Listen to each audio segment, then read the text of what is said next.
You wanna play games? Okay. I'll play with you. Come on. Okay. Do you wanna play rough? Okay. No. Say hello to my little friend!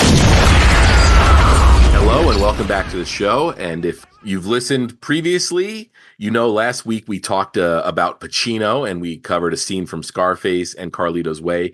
And this week, it's my pleasure to bring back my friend and fellow podcaster, Scott, to talk another pivotal scene from Scarface. Scott, welcome.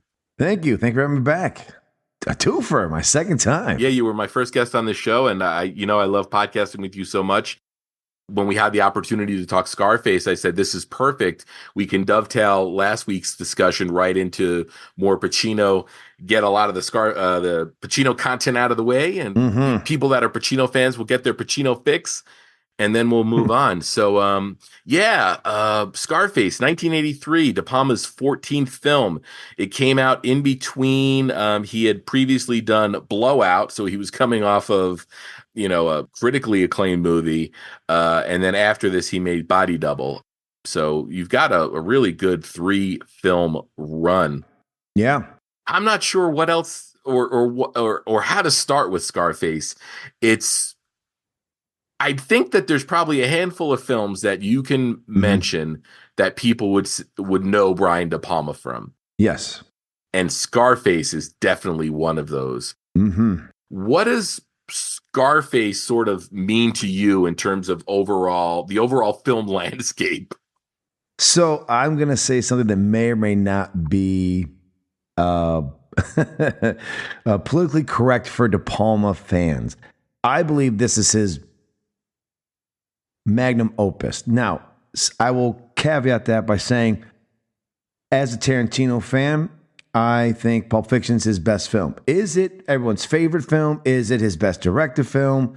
That's always up for debate. But as far as the landmark, the film that, if you took away all films, what's one film that if you had to pick one film from each director that just signifies a time, a place, it's a cultural phenomenon, Scarface is that film for Brian De Palma. Now, I know there'll be other people on here who will, they'll say Blowout's his best film. And look, maybe directorial wise or this and that, but few films are able to have one of my guests called it the "Here's Johnny" moment, where you say a line, and whether you've seen that film or not, it's from the film, right? Like you don't have to see it. So we're going to need a bigger boat. Bring out the gimp. Here's Johnny. Say hello to my little friend. It's such a phenomenon of a film that it literally is like ground zero for 90s rap for a lot of people. Like Scarface is the film that kind of makes gangster rap want to be gangster rap. They want to be Scarface. They don't want to be a Godfather. Yeah. They don't care about the Godfather. That's not realistic to a lot of people. Where like Goodfellas later on, 7 years later, would kind of be a similar touch point for Scorsese. He was a blue collar guy. Pacino is fucking from the streets, chewing up the street. He's a piranha in a kid's pool. You know what I mean? He is chewing up the goddamn scenery in this. But I love The Untouchables. That was like my real first, because like Scarface came out in 83. Yeah. It came out 2 days before my 8th birthday. Yeah. So there's no way I'm seeing Scarface till in the 90s. So I'm in my teenagers before I see Scarface. So I'm not going to pretend I'm like, I was on that train in 1983. No, I think my first real introduction to Brian De Palma would have been 1987's Untouchables. I mean, that's one of those films. It's like, love that film. It's like a warm bath. You know what I mean? Like, I just love it. That being said, I just think Scarface is that film that will forever be Brian De Palma's film. And again, like I said, I'm sure many of your guests will debate which one is best is. You may even not even think it's the best either. And that's perfectly fine. But if you were to, if you put the list up and John Q. Public had to look at it, I would go with 95% are going to pick Scarface. That's the one they're going to pick. And it's bizarre because if you do look at his filmography, it is one of those, like, I don't want to say sore thumbs, but it's one of those ones that just kind of like pops up and just kind of, you go, wait a minute, he directed Scarface? You know what I mean? I think a lot of people forget that he directed Scarface who aren't De Palma fans. Yeah, and that's the funniest thing about Brian De Palma, and the thing I thought was most interesting about doing this show, because on Facebook the other night, I posted about watching Wise Guys, which is a mid 80s comedy he did with Joe Piscopo and Danny DeVito. And I think at least 2 or 3 people that commented on that post said, I had no idea that was De Palma. And that's the thing that I think really sort of makes me such a fan of him as a filmmaker, but also led me to believe that there could be a really good podcast devoted to him, because there are so many anomalies in his filmography where, it's like, even Scarface to his next movie, Body Double. I mean, and I'm on a Body Double kick right now. I mean, not Body Double's on Netflix. I think Netflix did this 40th at, 1984, 40 years. So they've put up a lot of films from 1984, Beverly Hills Cop, Body Double, all kinds of movies. If you go to Netflix, you'll see it. So for the longest time, Body Double wasn't on streaming. When I first got the Criterion channel a couple, maybe a year ago, it was on, and then it disappeared. So then the other day when I saw it was back on streaming, I was like, oh, fuck yeah. So I watched it, and then I was like, oh man, I don't have the Blu-ray yet, and I've been waiting for the 4K. And then I was finally like, 4K is probably not coming. So I ordered the Indicator region-free release of Body Double. And like right now, if you're holding a gun to my head, I'm going to say the movie I want to watch is going to be Body Double. But and that's the cool thing about directors in general, Scott, is like a good director like De Palma, or like you said, Tarantino, there's really no wrong answer. I mean, if if you really get down to the mat and start debating, I'm sure you can come up with a general consensus that can't be really argued. But I think most directors that are worth their salt are going to have multiple movies that people are going to say, oh yeah, that's their best. Or I think you kind of expressed it really well by saying it's sort of like his hallmark film. Yeah, it's that one that everyone, like grandma might know, you know what I mean? Like the little kids might know, like everyone will know. Like you said, there are going to be niche films. Scorsese's got stuff like that too, but they'll, like they're going to go, oh, it's Taxi Driver or like Goodfellas. Like no one's going to say The Silence or something like that, but some people may love those films. You know what I mean? And he's got great ones, but there are those ones that you just go, like everyone knows them. Like they're just those movies that even images of Scarface. And I was reading up, doing a little more research, but what are we coming out, like 30 or 40 years, 41 years since, and you can still buy the poster and pictures from it in shops now. Like, I mean, this is now gone on for almost as long as Star Wars. It's like Star Wars. It's got that kind of like iconography where like you just see him standing there with the gun, or you see, different shots, oh yeah, it's him. I'm a huge Grand Theft Auto fan, and one of the best Grand Theft Auto games, when it really kicked it into high gear, was Vice City. Came out in early 2000s. Yeah. Again, a lot of that game is based on a lot of what happens. A lot of the missions, some of the storylines being told are based on, of course, this film. And obviously, as I said, 90s rap really embraced Scarface. I mean, it's a lot of big time rappers' favorite movie. Someone once said, I think Snoop Dogg said he watched this every week or every day or something, like every month or something like that, for a long time. Like he watched this all the time, and it kind of like is like gives them that persona, right? Like they watch it to look at Tony Montana, see how he acts, and then kind of get that vibrato and that fucking machismo and like the big fucking balls, big dick energy originally. Like Tony Montana has big dick energy, you know what I mean? Like early on, and it really became a persona, and I think people gravitated to that, which is odd because he's also in one of the other greatest crime dramas ever. He's also from The Godfather, and his two characters couldn't be more polar opposites if they tried. Yeah, and in the previous episode, I talked with Brian about Pacino in general as an actor, so I don't want to get too redundant there, but I mean, what Pacino brings to his collaborations with De Palma really helps make the films. So what we're going to do, well, actually, one other thing before we jump to the scene, and this scene kind of supports it, though, is this, I think, was a watershed moment for De Palma too, because Blowout has, some action, quote unquote, action sequences where, car stuff going on, and it's more suspense. But here I'd say it's like probably legitimately his first true action sequence. And we're going to talk about the iconic and I'd say logical conclusion of Scarface. I mean, I don't think there's any other end for Tony Montana than the one that we get in this movie. You know, the great things about the American crime stories is we see the rise and fall and what happens when you get, too close to the sun. It's like the Icarus moment, right? You get too close to the sun, wings melt off, and you plummet hard. And the neat thing about the ending, and I'd forgotten how it kind of sets itself up, because the ending, how it's going to, we know that Sosa's men are coming, and he's basically taking on an army of drug cartel soldiers by himself, and and a mountain of cocaine and a fucking M16 with a 203 grenade launcher on it. But the interesting part is the Shakespearean kind of drama that happens before that. I think a lot of people forget. Is he's sent to kill this reporter who's going to detail a report on these Bolivian drug runners, and he's sent to kill him, and they're going to blow up the car the guy's in. Great sequence, by the way. But there's two little girls get in, and his guy's wife, and that was not a part of the plan. And so as they're about to do it, he ends up killing a guy who would later go on to probably even more fame in Breaking Bad, which is interesting because one of the things that people have drawn a conclusion to is, Tony shoots him because he's the guy, the button man, he's going to blow up the car. Yeah. And in Breaking Bad, he's the one who hits the button and blows up Gus. So it's kind of like this interesting kind of turn for him. Like his whole cinematic I'm sure that is was complete. by design. 100%.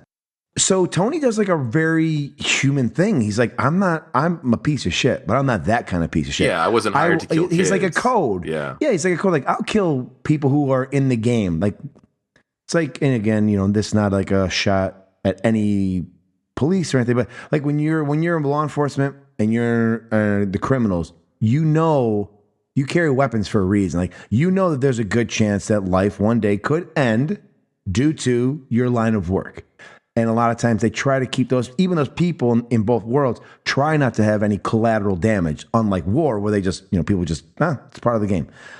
So it's awesome to see Tony have like a moment of like, oh my God, a redeeming moment, which is quickly followed up by like a very weird, almost Freudian moment where he's gone home. He's got to find his sister. He can't find Manny. Yeah. Shit's hit the fan. He knows that Sosa's going to be coming for him. And, shows up at the house and shoots Manny, kills Manny, and then finds out that he's just married his sister. And then, by the time they get to the mansion, they're starting to come over the wall. And so it kind of goes bizarre. And she walks in. Yeah. And she's accusing Tony wanting to fuck her. Yeah. And, it's such, so much happens she in that just saw moment. her new husband get murdered. Yes. Post-coitus by that as well. Yeah. So they're both in like the glow. And that is Mary Elizabeth Mastrantoni. Yeah, she's great in that. So yeah, before we get to that encounter, I think that I really wanted to start this scene. It starts with Tony at his desk. He's just gotten back to the mansion. He's at his desk with the pound of cocaine. And this is probably the most De Palma moment of this scene is we start on the video screens behind him. Yeah. And we see the invasion. We see the guys coming over the walls, and it does this like slow tracking shot around the desk and around to Tony. And then we see his two henchmen come in. It's a total De Palma moment. But the thing I really like about that, Scott, is it sets up the monitors and how important those are going to be, because those are going to give Tony information later in the scene. And it's going to cause us, the viewer, to decide, do we watch Tony or do we watch the monitors? Just like we talked about in Snake Eyes, right? Like, it's, what are you going to watch? Yeah, exactly. What are you going to miss? It's interesting because his sister pulls a gun on him. I think she's at the point of no return. I don't think she was going to go home back to mom and go back to her regular job. I think she was probably going to be institutionalized regardless, or depending on how this scene, if she did walk out of this scene alive. Because, she seems like her brain has just snapped. She actually successfully shoots Tony in the thigh. And I'm really curious how Tony would have de-escalated this had that guy not come in and shot her. First, you've got the combination of cocaine. I mean, he is already high. This is also a moment where we see Tony not as confident anymore. Yeah. he did the right thing not blowing up the car, but now he knows he's going to have to reap the whirlwind from it. Mm-hmm. So he's trying to be like, we're going to go to war, but I think he knows I don't have enough to go to war with this guy. Then he just realized that he made a huge mistake by shooting Manny, who's his right-hand man, because jealousy or doesn't think he's good enough for his sister. He realizes the only person who actually who cared about him in the family was his sister. Yeah. So he's losing her. So all these things are happening at once, and he's sitting at that desk, and he doesn't, for like the first time in the film, doesn't really know what to do. And it's not until she's actually killed that he's actually able to do something. Game face. So if that guy coming, like if he had, and he hasn't even come to terms that she's dead because he tells her, I'll be right back. Yeah. He's all fucked up. I mean, it's not just the cocaine that's fucking him up. It's his whole world has just crumbled at his feet in less than 24 hours. He goes from, we're going to flip a switch, blow this up. And, the scene in before that, like this whole, the downfall starts at that dinner where basically Michelle Pfeiffer's character, Elvira, she basically leaves him. And then he goes to, then he goes to New York and that gets fucked up and he comes home. Like, it's just a fucking constant, it's just one landmine after the next. Yeah. And I think us seeing the betrayal, and it's the eyes. It's just the way he emotes through his eyes when he's crazy, when he's mad. Like when he looks at Manny 5 minutes before the scene starts and he's shot, like the look in his eyes, like you're like, holy fuck, like you can feel the anger and and then once he's realized he's fucked up with his sister, his eyes are he's kind of like glazed over, almost kind of like in a haze, in a fog, Yeah. Even his men are coming in, and they don't do the Spanish interpretation, which is great because they're outside. But you can tell they're talking because he comes out in the veranda, and you can tell they're talking about, like, I think he's fucking lost it. Like they're starting to question their loyalty to him now. Like they think, oh, he's fucking gone off the deep end. But unlucky for them, they chose a little too late because it's like 2 seconds later, Sosa's men are up over the wall and they're like knifing them and grouting them and killing, quietly killing them. Yeah, and that's what finally snaps Tony out of it is one of his henchmen is right outside the door begging to let him in. Yeah, one of his buddies. And he sees that guy get shot, and that's when he gets back into the game, if you will, and he looks at the monitor and again he sees what's outside his door. And that's when he gets the big guns. Like, I even think there's a moment where he considers getting one of the guns that's already on the table. And he's like, no, I need the big boy for this. Mm-hmm. And it sets up one of the most iconic moments in cinema. Yeah. It just does, he's standing there and it's so, again, this is just, there are moments in cinema that there's just a tip of a cap and you just kind of go, it's like chef's kiss. Like, it's the perfect actor. It's the perfect moment. It's the perfect delivery. It's the perfect framing. It's the perfect everything in that moment. And he fires that 203 grenade round, which nobody expected. Say hello to my little friend. And he blows the doors open. And like nobody on the other side of that door expected that. No. They were expecting something, but they weren't expecting to get blown up. And you're just like this. Like, I think it's the moment where like a lot of men then go, that's how I want to go out. You know what I mean? You got like this romantic feeling of like you're a gladiator at this moment. Like, if I'm going to go out, I'm going out like this. I'm fucking taking a whole bunch of cocksuckers with me. You know what I mean? It's this weird mental state. Yeah. And I think we've got the benefit of an accident to sort of, help this scene become what it became. I'm sure that using that big gun, there was a take where Pacino grabbed the barrel while it was still hot, burned his hand, and he was actually on the bench for 2 weeks. So De Palma had this mansion and all these henchmen and just started shooting a shootout without Scarface. And I'm not sure if you know this or not, but even one day of the shooting, Steven Spielberg came by, De Palma's buddy Steven Spielberg, and he even directed a couple shots. So basically, De Palma has said, we filmed as many ways as we could to shoot people. Yeah, why not? Which must have been great because then when he gets Pacino back to shoot the other end of things, he's got any option he needs. I'm sure in the editing room they were able to just be like, footage galore. And I think that really benefited the scene. I mean, it wasn't planned that Pacino was gonna hurt himself and be out of action Yeah. for 2 weeks. They were like, hey, now that just gives us ability to, sort of shoot and shoot and shoot and shoot and shoot. And it's just a ballet of bullets. I mean, people talk about John Woo shootouts and things like that. But, you've got the 2 staircases leading up, and Tony's at the top. At the top. And you've got that globe that says the world is yours. Yep.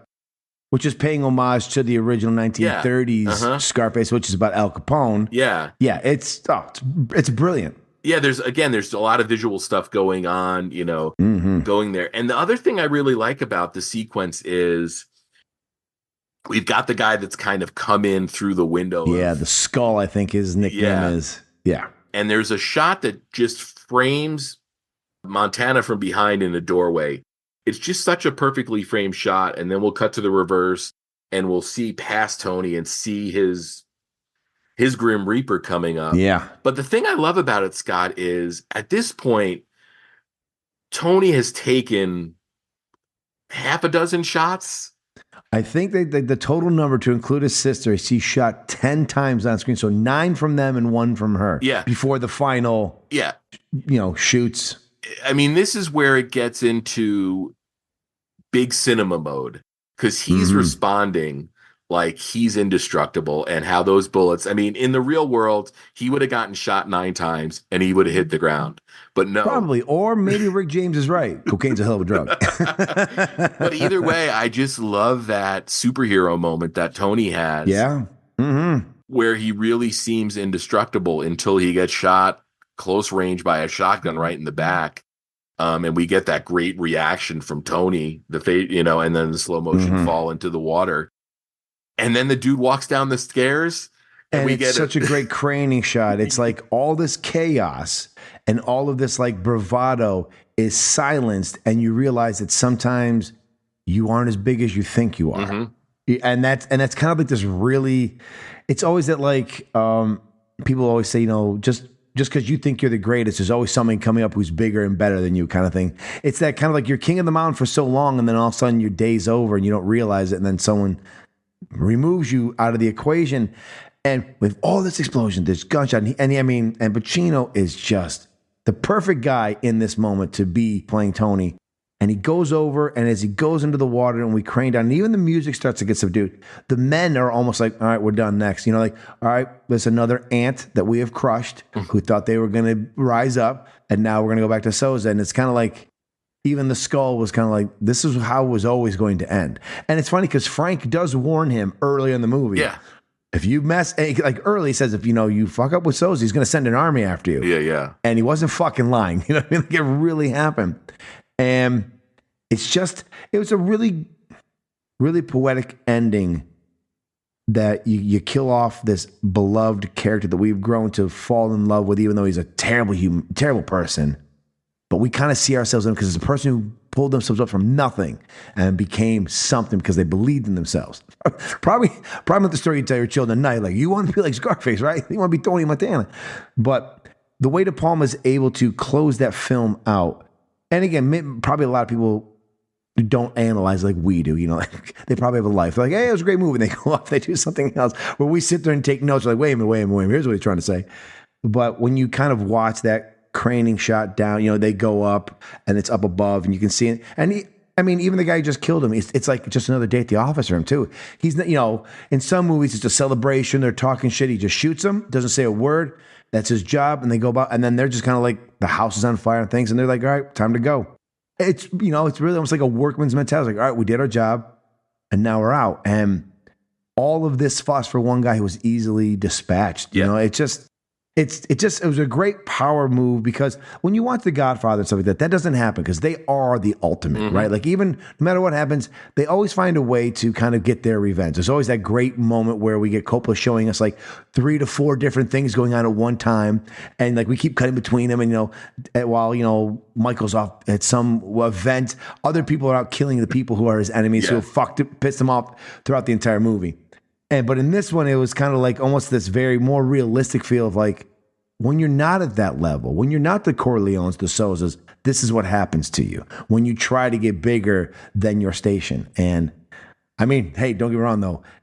Tony Montana goes down like a champ, right? Like no one can say he went down like a bitch. They say either, it's better to go out on your feet than live on your knees. And he went out on his fucking feet. So yeah, no, absolutely. And one thing you sort of mentioned, the music fading out, and I think we'd be doing the sequence a disservice if we didn't talk a little bit, at least, about how great the music in this movie is. And we've got the legendary Giorgio Moroder.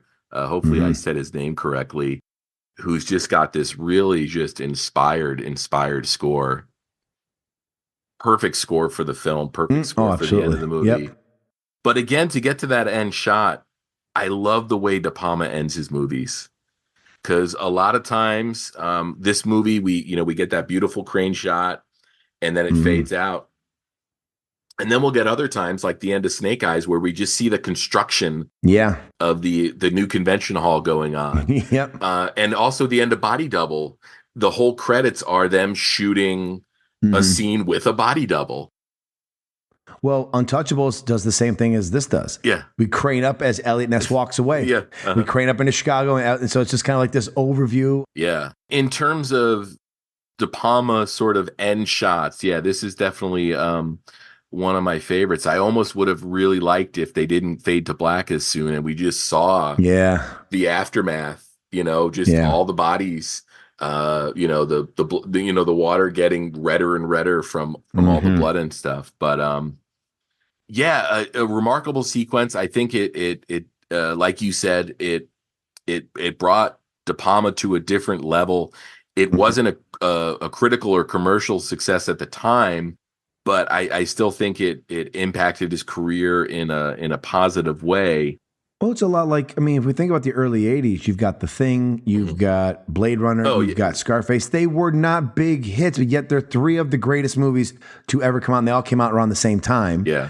And it's kind of like, again, just audiences just don't. Sometimes a movie's ahead of its time. Yeah, and some of these world movies has to catch are up. ahead of their time. Yeah. Yes, exactly.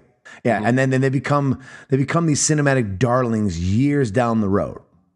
And there are films that can't even keep up with some of these films. Like they're trying. We have better technology, and they still cannot, do what And again, they're three amazing directors who were starting in their prime of their careers at that time. You got Ridley Scott, we got John Carpenter, and then of course we're going to Brian De Palma. So these guys are just, they're fucking hitting home runs, and everyone else is trying to catch up. It's just, like everyone else is still playing checkers, and these guys are playing chess with us. And we're like, well, I think the movie that beat this on opening weekend was some half-rate movie from Clint Eastwood. Oh yeah, It's like, but Clint Eastwood is, look, he's probably a marketable guy at the time, and people are going to go see this, but that movie no one gives a shit about. Like, I'll be honest with you, no one's doing a podcast on that movie, and here we are talking about Scarface 40 years later, and it's, one of those movies you're like, it reminds me of Clarence when he's talking to, when they're in True Romance, and he's talking about the movies, and he goes, that's a fucking movie. Like, those are fucking movies, right? Those are fucking movies.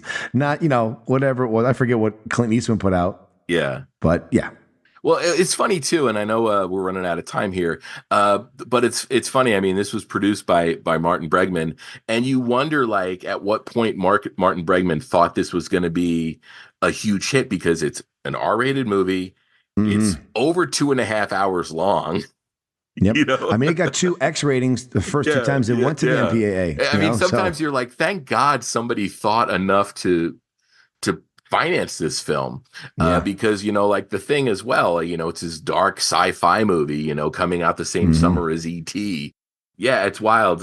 So thankful for the people that had the foresight to make a movie, and I'm sure Universal has made their money back 10 times over with how many times they've released this Scarface on home video and put out. I think the DVD version I have is the Platinum Edition. The 4K is the Gold Edition. So, Scott, thank you for talking Scarface with me. Thank you for having me on again.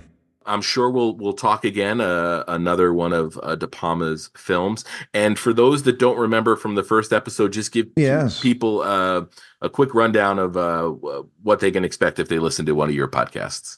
So if you listen to the Church of Tarantino, right now we're talking nothing but Pulp Fiction as it reaches 30. That's how I met Mr. Craig Cohen as he was doing his old Pulp Fiction one. I also do a Dropping a Bruce with my buddy Steve Smith, where we talk about the 40 films that Bruce Willis has dropped on the VOD market, and then our mainstay. Yeah, it's definitely. I'm doing the Lord's work for sure on this one. And then we also do our other Cheeky Bastards show called Men of Action, and that is putting 2 films against one another, 2 action films. And so, we've had a great time doing that as well. We're about to do a Stallone one. We're about to put Cobra. I don't know when this will be out, but in in June or maybe July. July. Yeah. Cobra goes up against Rambo 4. Oh. So, wow. Two great films against one another. So, excellent. 2 Stallone stalwarts. Yeah, nice. And I'll include the link in the show notes where people can find all your podcasts. And Scott, thank you again. Thank you, sir, for having me on. I know we're going to talk again soon. Absolutely. Take care.